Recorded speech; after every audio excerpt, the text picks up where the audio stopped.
Take him away, the Alpha King snarled, his eyes flashing a volatile, lethal gold. He turned his back on the trembling child, his broad shoulders rising with a jagged breath. I cannot bear the stench of him. It is unnatural. Vile. Naomi dropped to her knees on the frozen stone floor, pulling the whimpering prince against her chest. She inhaled deeply, closing her eyes. It wasn't the scent of a weak wolf, as the court whispered. Beneath the sharp frost and childish fear, her Omega senses caught it a cloying, suffocating rot. It's not him, Your Majesty, she whispered. It's black magic. The northern winds did not merely blow through the jagged peaks surrounding Blackwood Keep. They screamed. Naomi's breath plumed in the freezing air. A fragile white mist instantly swallowed by the sprawling, iron-gray maw of the fortress. She pulled her heavy woolen cloak tighter around her shoulders, her boots crunching rhythmically against the freshly fallen snow. Every step toward the massive oak and iron doors felt like a step into the belly of a sleeping leviathan. She was an Omega, a healer from the quiet southern valleys, brought to the edge of the world for one purpose: to care for the heir the Alpha King refused to love. The heavy doors groaned open, revealing a cavernous great hall carved directly from the mountain's heart. The air inside was barely warmer than the blizzard behind her, thick with the scent of burning pine, aged stone, and a heavy, pervasive sorrow. Torches flickered in wrought iron sconces, casting long, dancing shadows across the tapestries that depicted triumphant wolves of old. But there was no triumph here, only the suffocating weight of a broken pack. At the far end of the hall, seated upon a throne of twisted iron and polished antler, was King Keith. Naomi's heart executed a painful, erratic stutter against her ribs. She had heard the whispers that the King of the North was a savage, a beast lost to his own grief after the death of his mate, a ruler who had entirely rejected his only pup. But seeing him was an entirely different visceral experience. He was magnificent, and he was terrifying.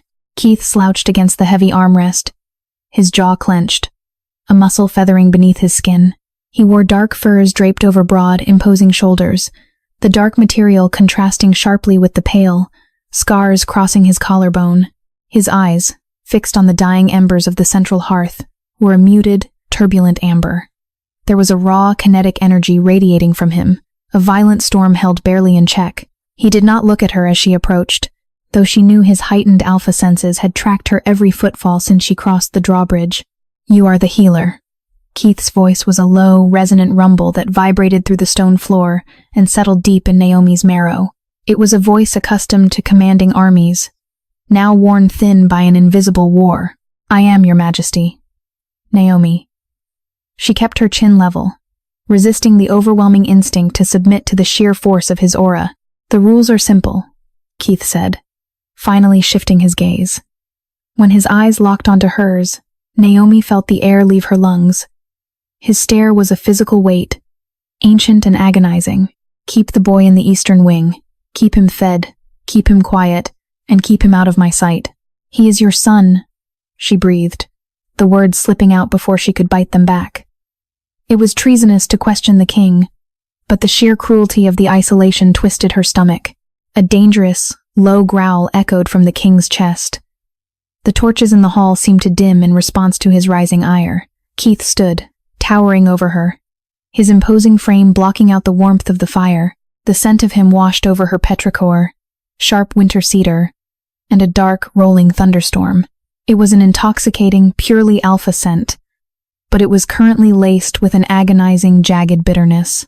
He carries a stench, Keith snarled softly, leaning down until she could feel the heat of his anger. A stench of decay. It makes my wolf want to tear my own skin from my bones. I cannot be near him without losing my mind. Do your job, Omega, and do not question my reign. Naomi swallowed the lump of fear in her throat, offering a stiff nod. She turned on her heel, following a silent guard up the winding, drafty staircases toward the eastern wing. The stones grew colder the higher they climbed, the shadows deeper. When the heavy wooden door of the nursery was finally pushed open, the isolation was palpable. The room was large, draped in rich velvets that had begun to gather dust. In the center of the room, sitting on a massive, fur-lined bed, was a small boy. Prince Leo was pale, his eyes too large for his sunken face. He didn't look like a monster. He looked like a child drowning in an ocean of loneliness. Naomi stepped carefully into the room, her soft boots making no sound on the floorboards. She knelt beside the bed, offering a gentle, reassuring smile. Then, she inhaled. Keith had called it a stench of decay. The court had called it the mark of a weak, dying wolf. But as Naomi closed her eyes and let her omega senses dissect the air, her blood turned to ice. Beneath the smell of unwashed linen, beneath the child's natural scent of milk and sweet grass, there was something jagged. It smelled like rusted iron, burning hair, and stagnant, poisoned water. It was not a biological scent. It was intentional. It was woven. Naomi opened her eyes, staring at the trembling boy as the chilling realization set in. The king was not rejecting his son. The king's wolf was reacting to a curse, and whoever had cast it was still inside the castle. The grandfather clock in the corridor ticked with a heavy, hollow rhythm, the only sound breaking the oppressive silence of the midnight hours. 3 days had passed since Naomi's arrival. 3 days of building a fragile, tentative bridge of trust with the silent prince. Tonight, the blizzard had worsened, throwing fists of snow against the stained glass windows of the nursery. Firelight cast flickering, long-limbed shadows across the walls. Naomi sat in a high-backed rocking chair, a heavy wool blanket draped over her lap, singing a low, wordless lullaby from her homeland. Leo lay in his bed, his small chest rising and falling in an uneven, troubled sleep. Naomi paused her singing, her senses prickling. The air in the room suddenly shifted. The ambient chill was replaced by a heavy, static electricity that made the fine hairs on her arms stand up. The scent of thunderstorm and cedar seeped through the cracks of the heavy oak door. Keith. He did not enter. He never did. He stood just outside the threshold, a massive silhouette bleeding into the darkness of the hallway. Naomi did not move, feigning ignorance of his presence. She knew he came every night. He would stand there, battling the agonizing war between his innate alpha need to protect his pup and the visceral, violent revulsion his wolf felt toward the magical rot clinging to the boy. It was a quiet, devastating tragedy. Through the crack in the door, Naomi could hear his breathing ragged, shallow, and full of pain. He was punishing himself, standing just close enough to torture his senses but too far to offer comfort. Naomi's gaze returned to the child. The malicious scent in the room was stronger tonight, thick enough to coat the back of her throat. It pulsed in time with the howling wind outside. She set her knitting aside and moved silently to the edge of the bed. The boy whimpered, his small hands clenching the furs. She reached out, letting her omega instincts guide her. Omegas were natural healers, attuned to the flow of energy and the delicate balance of a wolf's spirit. She hovered her hands inches above Leo's feverish skin, closing her eyes. She felt his small, dormant wolf spirit, a tiny, frightened spark of light. But wrapped tightly around that spark, suffocating it, was a dense, suffocating web of cold. Naomi traced the unnatural cold, moving her hands slowly down the boy's chest, over his ribs, toward his spine.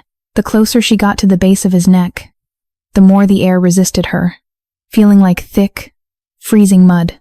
Her fingertips brushed the skin between his shoulder blades. A sharp electric shock snapped through her hand, shooting up her arm.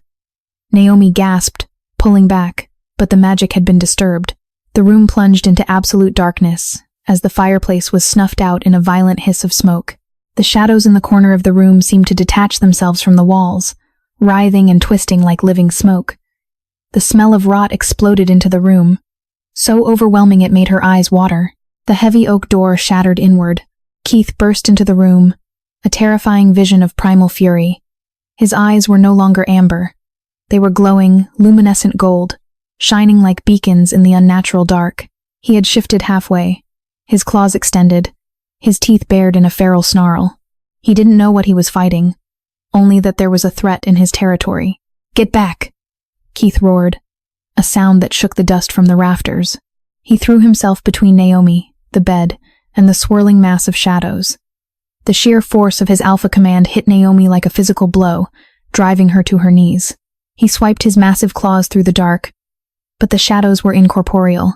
They hissed, reforming, gathering into a dense, venomous cloud above the crying child. Naomi scrambled forward, grabbing the iron poker from the dead hearth. "It's not a beast, Your Majesty. It's witchcraft," She didn't wait for him to process the words. Driven by a desperate, maternal instinct to protect the pup, Naomi lunged toward the bed. She threw herself over Leo, shielding his small body with her own. As the shadowy mass plummeted downward, Keith moved faster than her eyes could track. He didn't strike at the magic. He struck at her, tackling her and the boy off the bed just as the shadow violently slammed into the mattress, shredding the thick furs into a cloud of feathers and frost. They crashed hard onto the wooden floor. Keith's massive body blanketed hers, completely shielding her and the boy from the fallout.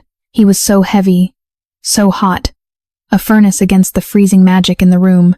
Naomi gasped for breath, her face pressed against the thick fur of his mantle. Beneath the fabric, she could hear the frantic, thundering drumbeat of his heart. The magic dissipated, sinking back into the floorboards like water draining into the earth. The silence that followed was deafening. Keith didn't move. He lay over her, his broad chest rising and falling rapidly.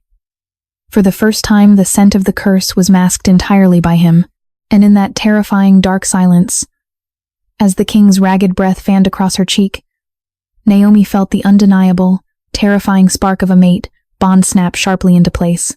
Keith froze, his golden eyes widening in the dark as he looked down at her. Realizing the exact same thing, the sudden realization of the mate bond was a chaotic symphony in Naomi's veins, a wild, humming resonance that tied her pulse directly to the Alpha King breathing heavily above her. Keith's pupils were blown wide, his golden irises reduced to thin rings of fire in the dark. The hostility that usually hardened his features had shattered, replaced by a raw, naked shock. For a suspended heartbeat, neither moved. The world narrowed to the space between them, the heat of his chest pressing into hers, the rapid cadence of his breathing, the intoxicating scent of petrichor and cedar completely overpowering the lingering stench of the curse. His large hand, rough with calluses, was splayed protectively over the back of her head, his fingers tangled in her hair. Then, a weak, frightened sob broke the silence. Leo. Keith recoiled violently, tearing himself away from Naomi as if she had burned him. He stumbled back, his boots finding purchase on the frost-covered floorboards. He dragged a trembling hand over his face, turning away, fighting the violent urge of his own wolf to claim the Omega lying on the floor. "Take him," Keith ground out, his voice a gravelly, pained whisper. He pointed blindly toward the shattered doorway. "Take the boy. We are leaving this room. Now." Naomi didn't argue. Her entire body was trembling from the aftermath of the magic and the overwhelming proximity of the king. She scooped Leo into her arms. The boy buried his face into her neck, his small fingers digging into her cloak. Keith led them through the winding stone corridors of the castle, avoiding the main halls and the stationed guards. The keep was asleep, unaware of the violent eruption of dark magic in the eastern wing. He didn't speak, his broad shoulders tense, his stride long and hurried. Naomi struggled to keep up, the weight of the child heavy in her arms, but she pushed through the exhaustion. He pushed open a heavy iron door, leading them out into the central courtyard. The blizzard had broken, leaving behind a pristine, deadly silence. The moon hung full and heavy in the sky, painting the snowdrifts in stark, blinding shades of silver and obsidian. The biting cold was immediate, slicing through Naomi's clothes, but the fresh, icy air was a relief to her lungs.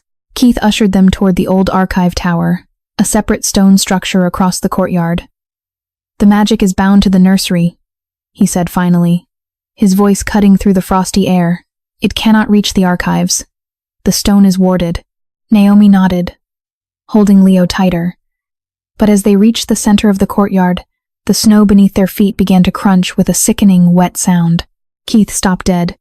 He threw his arm out, catching Naomi across the chest to halt her. The wind had died completely. The silence was no longer peaceful. It was predatory. From the shadows of the high stone walls, a low, wet growl vibrated through the snow. Naomi's breath caught. She strained her eyes in the moonlight. Stepping out from the darkness was a wolf, but not a natural one. It was massive, its fur matted and slick, with a dark, viscous fluid. Its eyes burned with the same sickly, purple light as the magic in the nursery. It was a pack member, twisted and corrupted by the same rot that plagued the prince. "Run to the tower," Keith ordered, his voice terrifyingly calm. He didn't look at her. He kept his eyes locked on the corrupted beast. Keith, Naomi started, using his name for the first time, the mate bond demanding she not leave him. "Run!" he roared, as Keith lunged forward, shifting mid-air into a massive midnight black wolf. The corrupted beast leaped to meet him. They collided with the force of a falling mountain. The sickening sound of snapping bone and tearing flesh echoed off the castle walls. Naomi sprinted toward the heavy oak doors of the archive tower. She pushed through, setting Leo down inside the warded threshold before spinning around. In the courtyard, a brutal, desperate battle raged in the moonlight. Keith was the larger, stronger alpha, but the corrupted wolf fought with a mindless, unnatural frenzy, feeling no pain. Dark blood sprayed across the pristine white snow, a stark, violent painting of the betrayal hidden within the pack. With a final, bone-crushing snap, Keith's massive jaws closed around the corrupted wolf's throat. The beast thrashed once, then fell still. Keith stood panting over the body, his black fur matted with blood. He shifted back to his human form slowly, his chest heaving, his skin pale in the moonlight. He looked down at his hands, dripping with the blood of his own pack member, then slowly raised his golden eyes to meet Naomi's terrified gaze across the snowy expanse. Whoever had cursed his son was now sending his own people to kill them. And the only person the Alpha King could trust was the Omega he had just met. The heavy oak doors of the archive tower slammed shut, the iron deadbolt sliding into place with a resounding, final clang. Dust rained down from the ancient stone lintel. Inside, the air was thick with the scent of aged parchment, dry ink, and the unmistakable, metallic tang of fresh blood. Keith leaned heavily against the reinforced timber, his chest heaving. The adrenaline of the fight was bleeding out of him, leaving behind the stark reality of his wounds.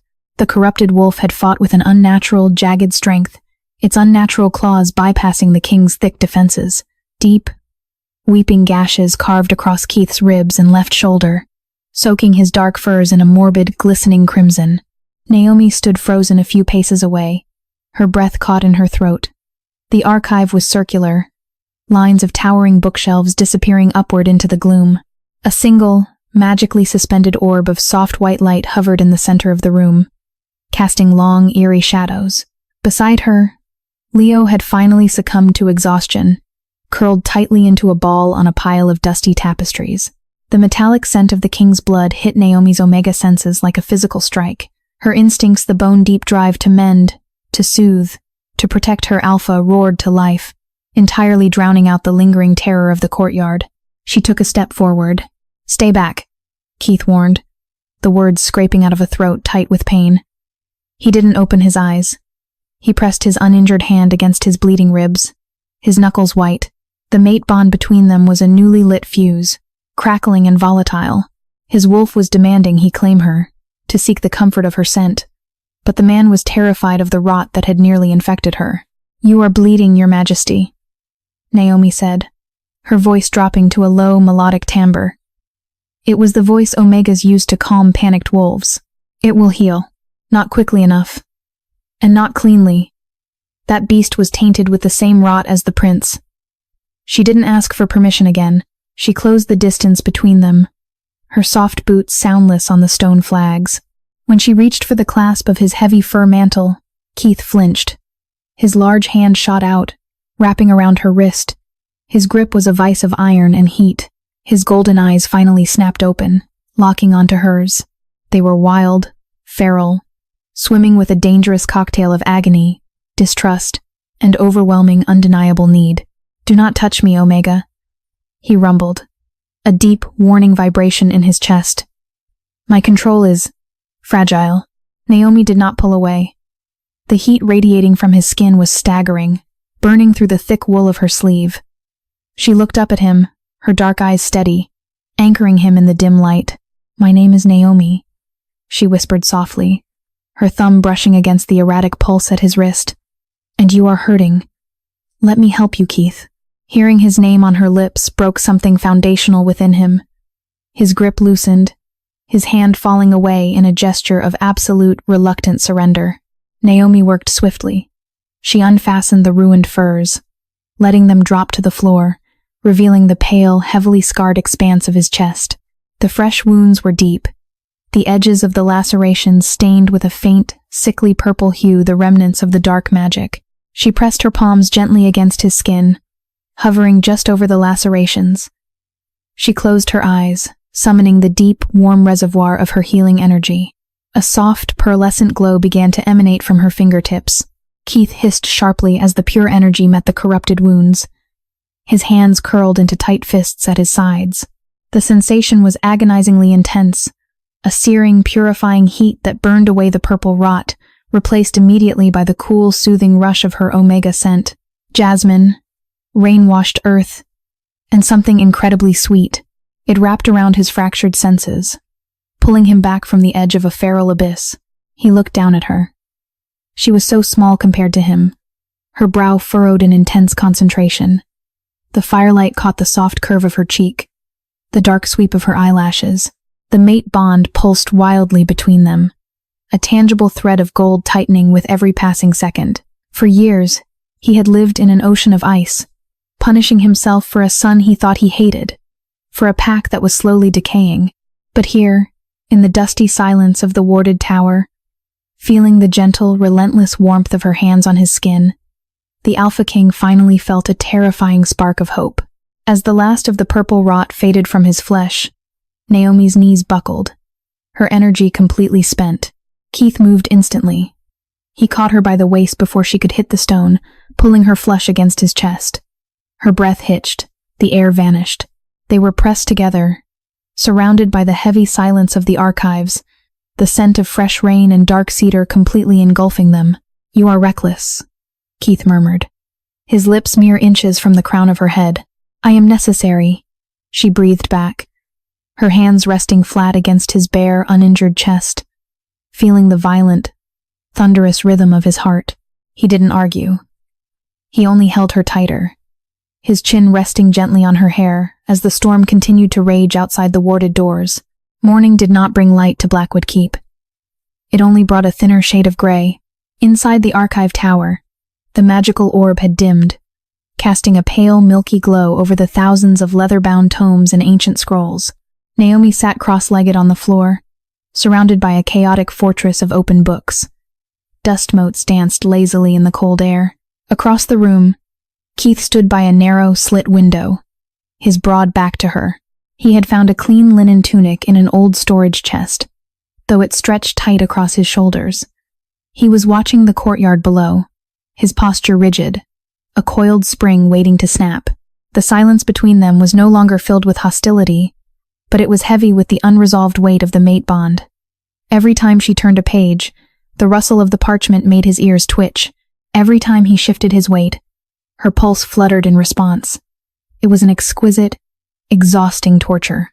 "The rot," Naomi spoke, her voice raspy from the dry air.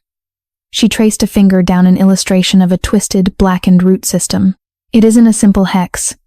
It's a parasitic curse, a blood blight." Keith turned slowly, his amber eyes latching onto hers. The golden ring around his pupils flared. "Explain." "It feeds on the host's life force, isolating them, mimicking the scent of death so the pack will naturally reject the infected. It thrives on the despair it creates." Naomi swallowed hard, looking at Leo, who was still sleeping soundly on the tapestries. In the warded tower, away from the source of the magic, his breathing had finally evened out. The natural scent of sweet grass was slowly returning to him. "But it cannot survive on its own," she continued, tapping the heavy parchment. "A blood blight requires an anchor, a physical object, infused with the caster's blood, placed somewhere close to the victim. It acts as a conduit, continuously feeding the dark magic into the boy." Keith crossed the room in 3 long strides, sinking to one knee beside her. He was so close she could feel the heat radiating from him. He stared at the ancient text, his jaw tight. "An anchor," he repeated, the word tasting like ash in his mouth. "In the nursery." "Yes. Something he keeps close. A toy. A blanket. Something given to him by someone he trusts." Naomi watched the realization hit the king. It was a physical blow. The color drained from his face, leaving his skin stark and pale. He closed his eyes, his breathing growing shallow and jagged. "Keith," she whispered, reaching out on pure instinct, Her fingers brushed the back of his hand. He didn't pull away. He turned his hand over, lacing his thick, calloused fingers through hers. He held onto her like a man dangling over a precipice. When my mate died, Keith began, his voice a broken, hollow rasp. He had never spoken of this to anyone. To speak of it to his newly discovered mate felt like tearing open his own chest. I was lost. I locked myself in the war room for weeks. I left the care of the pup to my brother, Vane. Naomi's breath hitched. Lord Vane. The charming, silver-tongued advisor she had met upon her arrival. The one who had so sympathetically explained the king's madness and the prince's weakness. Vane gave him a gift for his first naming day. Keith continued, his grip on Naomi's hand tightening until it almost hurt. But she didn't flinch. She squeezed back, grounding him. A silver wolf medallion. I saw it on the boy's bedside table 3 days ago. I thought it was a comfort to him. The betrayal was an absolute suffocating weight. The king had punished himself, had alienated his only son, had nearly lost his mind to grief and instinct, all because his own flesh and blood had woven a tapestry of dark magic to usurp the throne.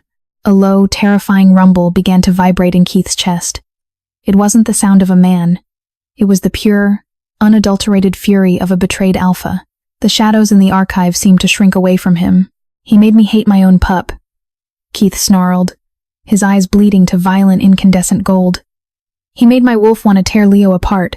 He exploited your nature, Naomi said fiercely, using her free hand to grip his jaw, forcing him to look at her. She poured all her calm, steadying omega energy into his skin. He used your instincts against you. But it ends now. We know what the anchor is. We know where it is. Keith stared at her. The feral rage in his eyes slowly receded, replaced by a profound, reverent awe. She was not afraid of his anger. She was not cowering. She was standing in the center of his storm, holding him together. Slowly, Keith leaned forward, pressing his forehead against hers. It was an intimate, desperately vulnerable gesture. Naomi closed her eyes, letting her breath mingle with his. The scent of rain and cedar washed over her, thick and protective. I will kill him, Keith whispered against her skin, a sacred vow. But first, I must break the curse. The plan was forged in the quiet, dusty shadows of the archive. It was simple, brutal, and terrifyingly risky. Keith had to return to the eastern wing, retrieve the silver medallion, and destroy it. But breaking an anchor of that magnitude would cause a violent backlash of dark magic, a shockwave that would alert Vane and his corrupted loyalists immediately. You stay here, Keith commanded, strapping a heavy leather sword belt across his waist. The steel of his broadsword gleamed dully in the magical light. The wards on this tower will hold against his magic. Lock the door behind me. Do not open it for anyone but me. Naomi stood by the heavy oak doors, her arms wrapped around herself. The chill of the room was suddenly unbearable. Vane knows you survived the courtyard. He sent that beast.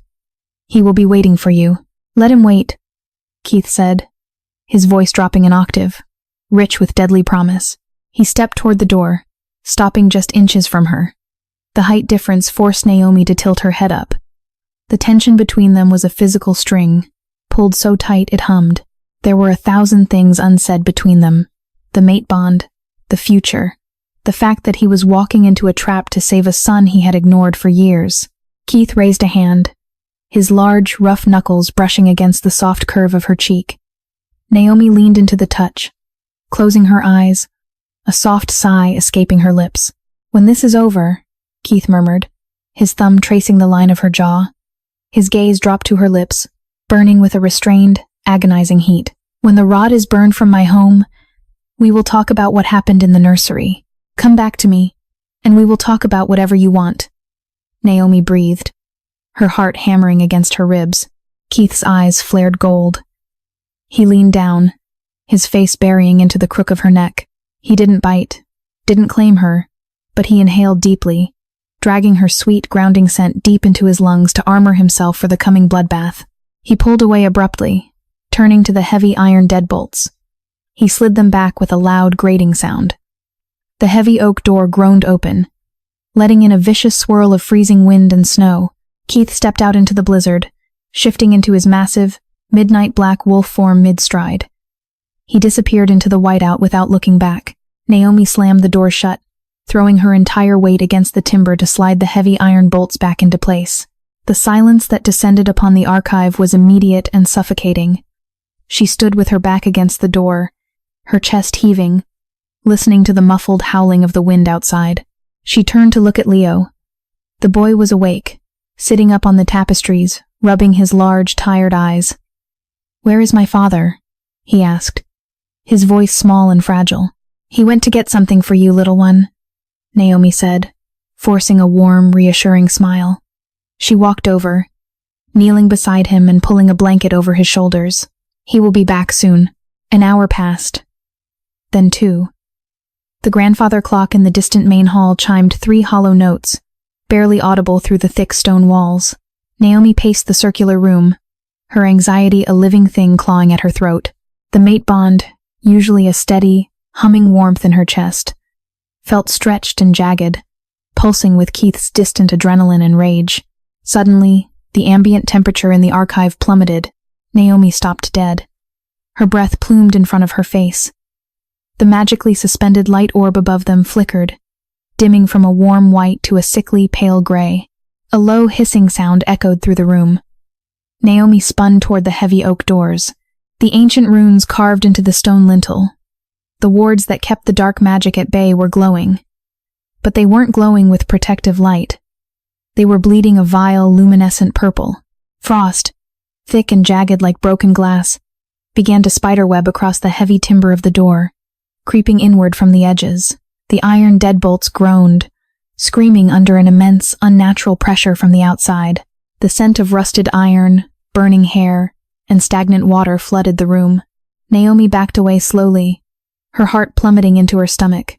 She reached behind her, grabbing Leo by the hand and pulling him behind her skirts. The curse wasn't just in the nursery anymore. Vane had brought the magic to them. With a deafening crack, the top iron hinge of the heavy oak door shattered, and a thick tendril of black smoke slithered through the crack, forming the shape of a wolf's jaw in the freezing air. The shadow jaw snapped into the frigid air, its incorporeal teeth gnashing hungrily. Naomi pushed Leo further behind her, her boots slipping slightly on the sudden layer of ice coating the stone floor. The temperature was dropping so rapidly her lungs ached with every breath. The air grew thick, pressing down on her shoulders like a physical weight, saturated with the vile scent of the blood blight. "You should not have interfered, little Omega," a voice echoed through the archive. It didn't come from a throat, but resonated from the black smoke itself. It was Vane's voice, smooth, cultured, but completely devoid of warmth. It dripped with venomous arrogance. The natural order was taking its course. The weak perish, and the strong ascend. "There is nothing natural about this," Naomi shouted back, her voice remarkably steady despite the terror threatening to sever her spine. "You poisoned a child. You poisoned your own blood." A low, mocking laugh reverberated from the smoke. The top half of the heavy oak door finally gave way, splintering inward with a violent crash. The magical wards carved into the lintel flared a brilliant, agonizing violet before burning out entirely, turning to black ash. Through the ruined doorway, the black smoke poured in like a ruptured dam, swirling and coalescing into the massive, shadowy figure of a wolf. Its eyes burned with the same sick purple light as the runes. It was an ethereal manifestation of Vane's dark magic, sent to finish the job the corrupted pack member had failed to do. It lunged. Naomi didn't think.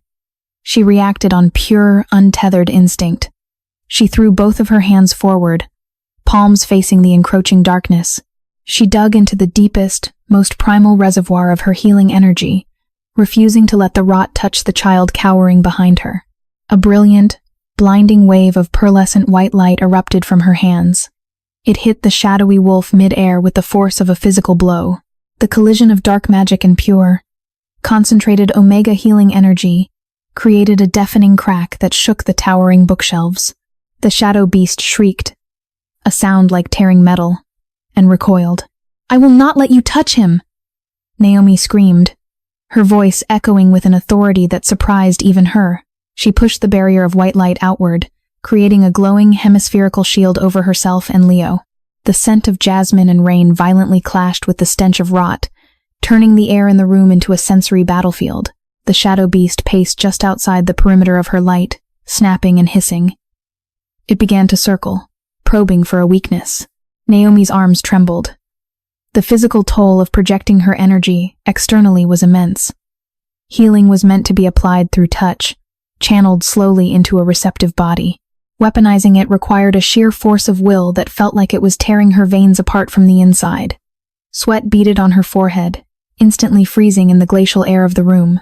"You are strong," Vane's voice hissed from the swirling dark. "But you are just a healer. You cannot hold this indefinitely. My magic draws from the earth itself." "What do you draw from?" Naomi clenched her jaw, her vision blurring at the edges. Her heart pounded a frantic rhythm against her ribs. She drew from the terrified boy clutching her skirt, and, deep in her chest, she drew from the golden, thrumming tether of the mate bond.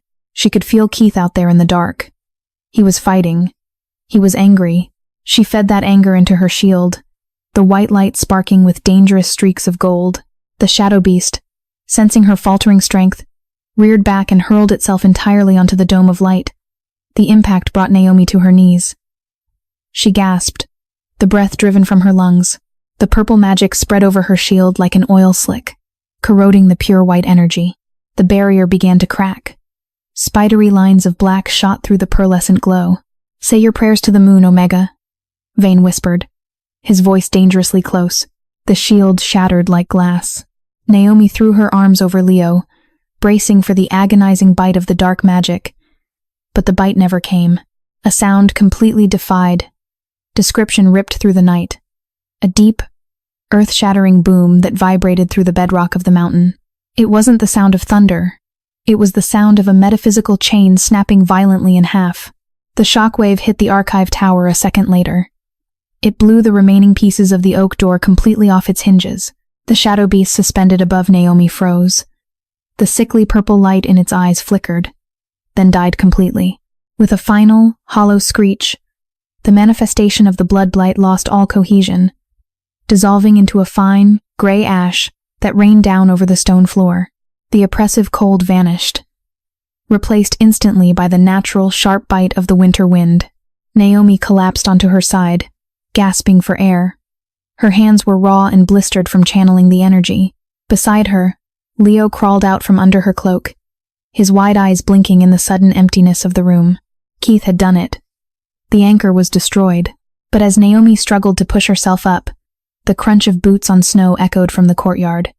A figure stepped through the ruined doorway of the tower. It wasn't Keith. It was Lord Vane. And he was holding a blade that glinted black in the moonlight. Vane's usual immaculate, aristocratic composure was entirely gone. His fine velvet doublet was torn, and his silver hair hung in wild, disheveled strands around his face. But it was his eyes that were truly terrifying.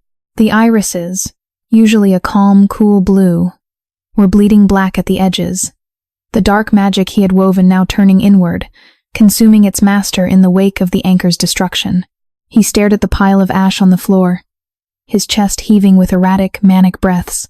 "Decades," Vane whispered, his voice a jagged, broken rasp. He looked up, locking his maddened gaze on Naomi and the prince. "Decades I spent cultivating his misery, isolating him, preparing the pack to accept me when the grieving king finally broke his own son's neck." He stepped over the threshold, the dark blade in his hand humming with residual, toxic magic. Naomi forced herself to stand, her legs shaking so violently she could barely keep her balance. She pushed Leo behind her again, gripping a heavy, iron-bound tome from the nearest desk to use as a makeshift shield. "It's over, Vane," Naomi said, her voice surprisingly steady. "The curse is broken. You have nothing left." "I have the blade," Vane snarled, stepping closer, his lips peeling back in a feral snarl. He didn't bother to shift into his wolf form. The dark magic had severed his connection to the moon, leaving him trapped in a twisted half-state. "I will kill the boy myself, and when my brother arrives, I will tell him the Omega went mad and slaughtered his heir." He lunged, raising the blade high. Naomi braced herself, raising the heavy book, knowing it wouldn't be enough to stop the enchanted steel. A massive, midnight black blur erupted through the doorway. It hit Vane with the force of a freight train. The impact sent the traitor flying across the circular archive, crashing violently into a towering bookshelf. Ancient tomes and splinters of wood rained down on him in a chaotic avalanche. Keith stood in the center of the room. He was still in his human form, but he was a terrifying vision of primal violence. His chest was bare, smeared with blood, both his own and that of his enemies. His hands were coated to the wrists in a thick, black soot, the remnants of the destroyed silver medallion. His eyes were not just gold. They were incandescent, burning with the concentrated fury of a betrayed king and a protective father. The scent of rolling thunderstorms and raw ozone completely saturated the air, suffocating any remaining trace of the rot. Vane groaned, pushing himself up from the debris. He grabbed his dark blade, laughing a wet, desperate laugh. "Brother, you look terrible. You are no brother of mine," Keith rumbled. The sound didn't just vibrate in the air. It shook the stones beneath their feet. Vane screamed, charging forward with a desperate, wild swing of his sword. Keith didn't dodge. He moved with a speed that defied his massive size. He caught Vane's wrist mid-swing. The crack of bone snapping was loud and sharp in the quiet room. Vane dropped the blade, a scream tearing from his throat. But Keith wasn't done. He slammed his other hand into Vane's throat, lifting the traitor entirely off the ground. He slammed him against the stone wall, the impact knocking the breath from Vane's lungs. "You poisoned my pup," Keith snarled, his face inches from Vane's. The alpha command rolling off him was so intense that Naomi had to drop to her knees to keep from passing out. "You made me a monster in my own home." Vane choked, his feet kicking uselessly in the air. I should be king." Keith's eyes flared dangerously. He didn't reach for a weapon. He reached for the ancient, absolute authority bound to his bloodline. He leaned in, his voice dropping to a terrifying, resonant frequency that bypassed the ears and struck directly at the soul. "I, King Keith of Blackwood, strip you of your title," Keith commanded. The words glowed with a tangible, heavy power. "I strip you of your pack. I sever your bond to the moon. You are nothing. You are exile. You are shadow." A sonic boom of pure spiritual energy erupted from Keith. Vane's back arched violently as the invisible tether connecting him to the wolf pack was brutally severed. He screamed a high, human sound of absolute, irrevocable loss. The black veins on his face vanished, leaving him a pale, empty, broken man. Keith dropped him. Vane crumpled to the floor, weeping pathetically, unable to even lift his head. The courtyard outside suddenly flooded with the light of dozens of torches. The king's loyal guards, freed from the confusing miasma of the curse, poured into the tower, their swords drawn.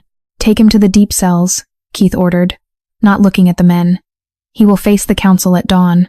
As the guards dragged the sobbing traitor away, the adrenaline finally left Keith's body. The wounds on his chest, reopened and bleeding sluggishly, caught up with him. He swayed on his feet, the terrifying glow fading from his eyes. "Keith!" Naomi scrambled forward, dropping the book and catching his arm as his knees buckled. He fell heavily against her, his massive weight dragging them both to the floor. But he didn't look at his wounds. He didn't look at the ruined doorway. He turned his head, his tired amber eyes locking onto the small boy standing in the shadows. For the first time in years, the air was clear. The scent of rusted iron and decay was entirely gone. Keith flared his nostrils, inhaling deeply. And there it was, faint, sweet, and perfectly pure. The scent of milk, sweet grass, and winter pine. His son's true scent. A single, hot tear carved a path through the soot and blood on the king's face. "Leo," Keith whispered, his voice breaking completely. The boy hesitated for a fraction of a second, looking at Naomi. She smiled through her own tears, nodding gently. Leo ran forward, burying his small face into the crook of his father's neck.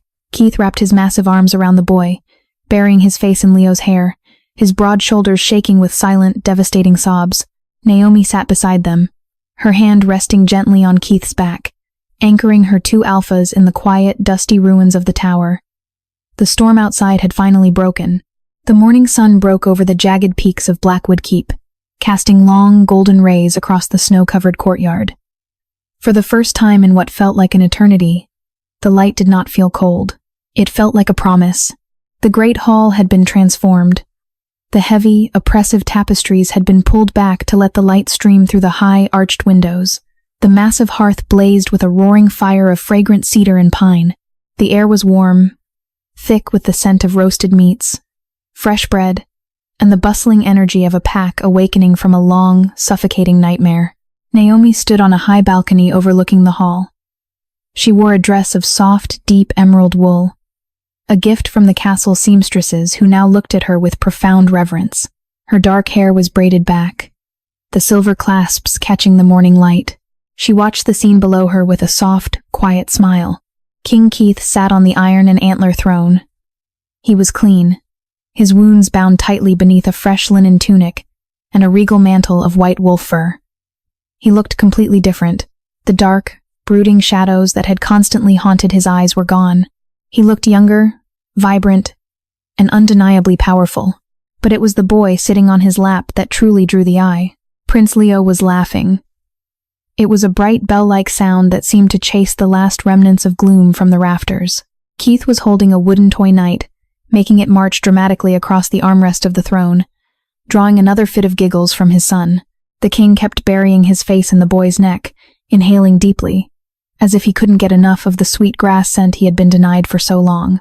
The court watched in stunned, joyful silence. The mad king and the cursed prince were gone. In their place sat a fiercely protective father and a healthy, vibrant heir. Keith paused, his ears twitching. His golden eyes swept upward, instantly finding Naomi on the balcony. The mate bond hummed between them, a warm golden chord vibrating with absolute clarity. He didn't smile, it wasn't in his nature, but his eyes softened with a look of such profound, intense devotion that Naomi felt her breath catch. He leaned down, whispering something in Leo's ear. The boy looked up, grinning broadly, and waved wildly at her. Keith stood, lifting Leo and setting him gently on his feet beside the throne. The great hall fell completely silent as the Alpha King stepped down from the dais. The crowd parted instinctively, giving him a wide berth as he walked with purposeful, measured strides toward the grand staircase. He climbed the stairs, his eyes never leaving hers. When he reached the balcony, the world seemed to narrow to just the two of them. The scent of rain-washed earth and thunderstorms wrapped around her, safe and intoxicating. "You are hiding," Keith rumbled. His voice a low, intimate vibration meant only for her. "I am observing," Naomi corrected gently, tilting her head up. "You look happy, Your Majesty." "Keith," he corrected softly, reaching out. His large hands, rough and calloused, cupped her face. His thumbs traced her cheekbones with an almost reverent gentleness. "I am whole. Because of you. You saved my son. You saved my mind. You saved my pack. I only found what was hidden," she whispered, her hands coming up to rest on his wrists. The heat radiating from his skin was grounding, pulling her completely into his orbit. "You brought the light back to this mountain," Keith said, his golden eyes burning with an undeniable, consuming fire. He stepped closer, eliminating the space between them. The mate bond flared, demanding completion. "I asked you to come back to me in the archives. I told you we would talk." Naomi's heart hammered a frantic, joyful rhythm against her ribs. "We did not talk much. I am not a man of many words, Naomi," Keith murmured, his gaze dropping to her lips. "I am a man of action, and my wolf has been screaming to claim you since you threw yourself over my son in the dark." He didn't wait for permission. He didn't need to. The answer was in the way her eyes fluttered shut, in the way her hands slid up to tangle in his hair. Keith lowered his head, his lips meeting hers. It wasn't a desperate, violent kiss born of fear in the dark. It was deep, possessive, and staggeringly tender. It was a promise of protection, of shared burdens, and of a love forged in the fires of survival. Naomi gasped against his mouth, leaning fully into his solid strength, letting her omega scent bloom wildly, wrapping around his alpha aura in a perfect, harmonious embrace. A cheer erupted from the great hall below. The pack felt the shift in the air, the sudden, brilliant click of the king's spirit settling into place. The bond was sealed. Keith pulled back slowly, resting his forehead against hers. They were both breathing heavily, their eyes locked. "Come down to the hall," Keith whispered, his hand sliding down to interlace his fingers tightly with hers. "Let me introduce my pack to their new queen." Naomi looked down at the cheering crowd, at the bright morning sun streaming through the windows, and at the small prince clapping his hands by the throne. She looked back at the Alpha King, whose heart now beat in perfect rhythm with her own. "Lead the way," she smiled. The frost of Blackwood Keep hid more than a grieving king. It concealed a treason woven into the very shadows of the throne. Naomi's arrival did not just unearth a deadly curse. It ignited a fierce, forbidden bond that would challenge the laws of the pack and the depths of black magic. Their journey is a testament to the primal power of a mate's touch, a light fierce enough to burn away the darkest rot. Did the tension and magic keep you on the edge of your seat? If you loved this atmospheric, slow-burn romance, please like, share, and subscribe to follow Keith and Naomi as they fight for their pack, their prince, and their intertwined destinies.